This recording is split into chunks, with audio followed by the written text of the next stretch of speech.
Ok les gars, je suis en train de faire le montage de la vidéo et j'ai oublié de vous dire d'aller voir mon vlog. Vous êtes quasiment 1000 à l'avoir vu les frères, c'est incroyable. Lundi on était à 20 abonnés, maintenant on est 99 les frères. Si vous pouvez faire les 100 abonnés, ce serait une singerie vraiment. C'est incroyable, je pèterais mon crâne. Encore merci d'être là les frères, c'est grâce à vous si je continue à faire des vidéos, vous motivez à sortir des vidéos. Voilà la vidéo que vous allez voir là, c'est un weekly recap, en gros c'est tout le trade que j'ai fait cette semaine. Mais si vous voulez voir chaque trade en particulier, vraiment de manière détaillée, vous pouvez voir mes trade recap. Dès que je fais un trade, je fais un trade recap sur ma chaîne YouTube. Et maintenant, une fois par semaine, je vais essayer de faire des vlogs. Comme ça, vous pouvez voir un peu ma vie, etc. Voilà les gars, je vous laisse avec la vidéo. Ok les gars, aujourd'hui je vais faire un petit weekly recap de tous les trades que j'ai pris du coup cette semaine. Déjà cette semaine on a pris que des bons trades. On a fait une très bonne semaine, c'est la meilleure semaine que j'ai jamais fait de ma vie. Et regardez, on est à 107 euros. Dans 107 euros, je suis funded, les gars. Donc ça veut dire si demain je prends un bon trade, et ben je suis enfin funded, les gars. Après 7 comptes cramés, c'est mon huitième. Et je sais pas ce qui s'est passé, les gars, mais putain, j'étais brûlant sur ce funded. Vraiment, j'étais chaud sa mère. De toute façon, ça se voit, regardez.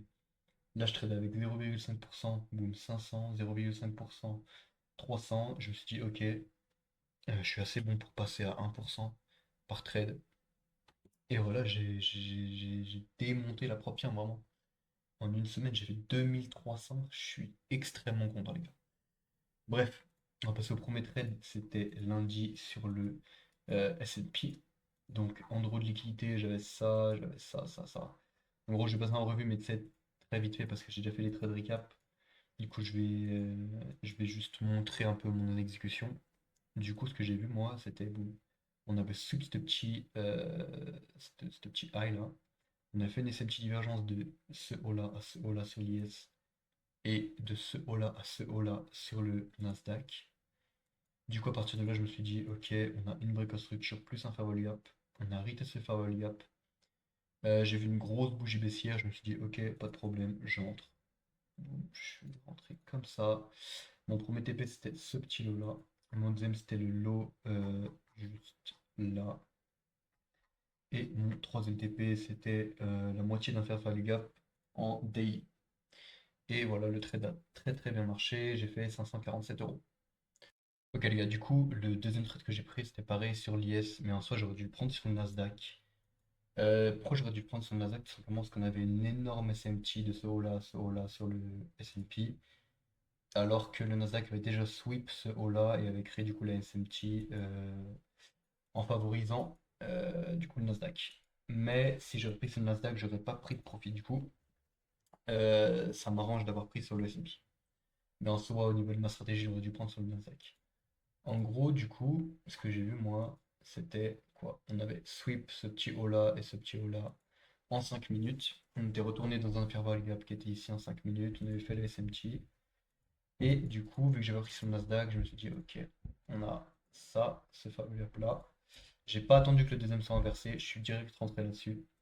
Mon stop, je l'ai pas mis là, je l'ai mis ici, tac.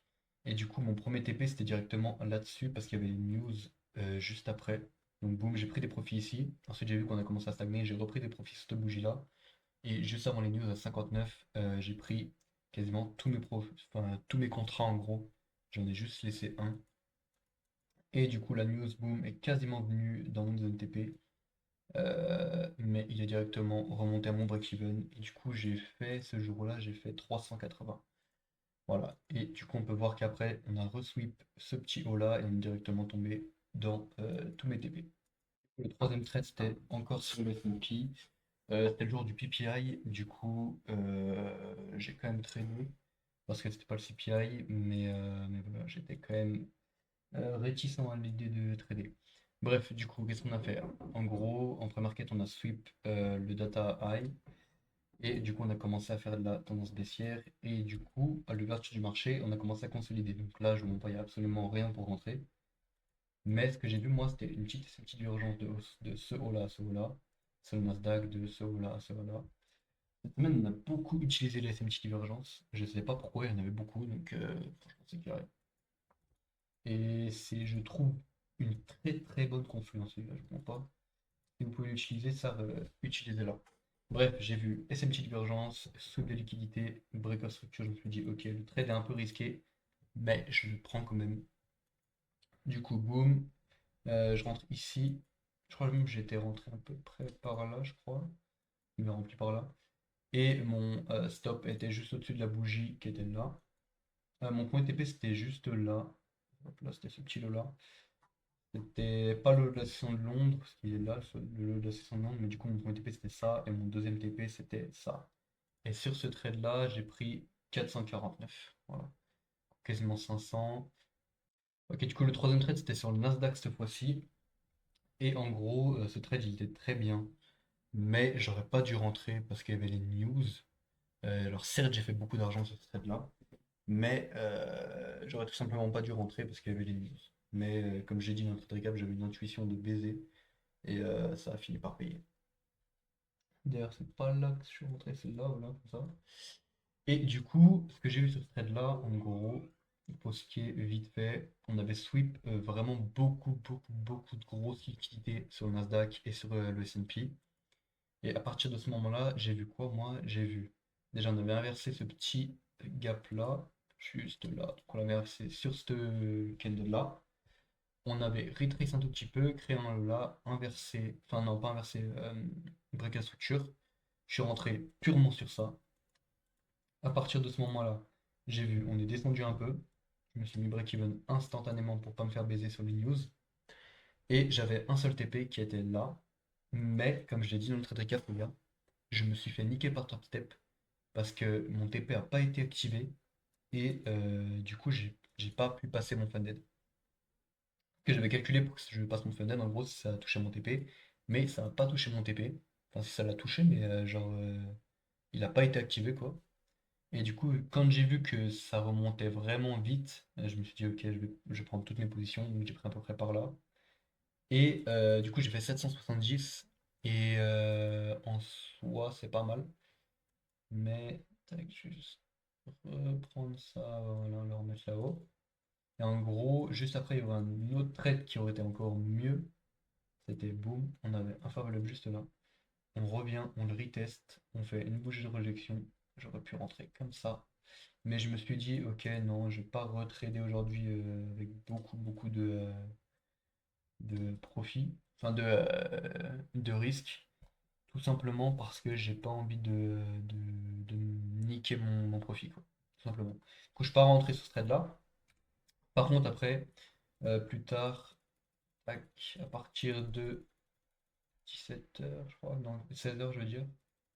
C'est où 16 h? À partir de 16 h, par là, en gros, j'ai commencé à prendre des petits scalps jusqu'à ce que la session de l'après-midi ouvre. Et j'ai fait, je crois, genre 150 balles de plus, un truc comme ça, je crois. Je suis arrivé genre vers les 860, je crois, ou 830, je sais plus. Alors que de base, j'aurais fait genre 770. En gros, j'ai fait genre 150 balles de plus. Et du coup, c'est pour ça que je me retrouve maintenant à 100 balles du top step, les gars, du compte Funded, les frères. Dans 100 balles, ça, je vais même pas risquer 0,5% sur mon prochain trade, je vais risquer que 100 balles. Au moins, j'ai plein de trades comme ça. J'arrive 100 balles, je fais un 1 pour un et c'est bon. Je suis funded, les gars. Je vais péter mon crâne, mais je suis funded, les gars. Je suis, je suis à rien d'être funded, les frères. C'est une dinguerie, vraiment. C'est incroyable. Bref, voilà c'est tout ce que j'avais à dire. Des petites weekly recap. Ça, je sais pas si je vais en faire d'autres parce que vu que je fais déjà des trades recap, je sais pas trop quoi dire dans les weekly recap. Je devrais peut-être plus faire des market recap ou des trucs comme ça. Mais voilà. Je vais me dépêcher de monter ça. Je vais sortir aujourd'hui la vidéo. Et voilà. Aussi, les mecs, on est 99 sur la chaîne. En un abonné, je suis aux 100 abonnés. Je sais pas si vous vous rendez compte. Lundi dernier, là, j'étais à 20 abonnés, même pas, j'étais à 18 abonnés sur ma chaîne. Là, on est à 100 quasiment. Dans un abonné, on est à 100. Donc voilà, les gars, merci, vraiment, merci d'être là, merci de commenter, merci de liker. Et voilà, les frères, vous êtes les boss.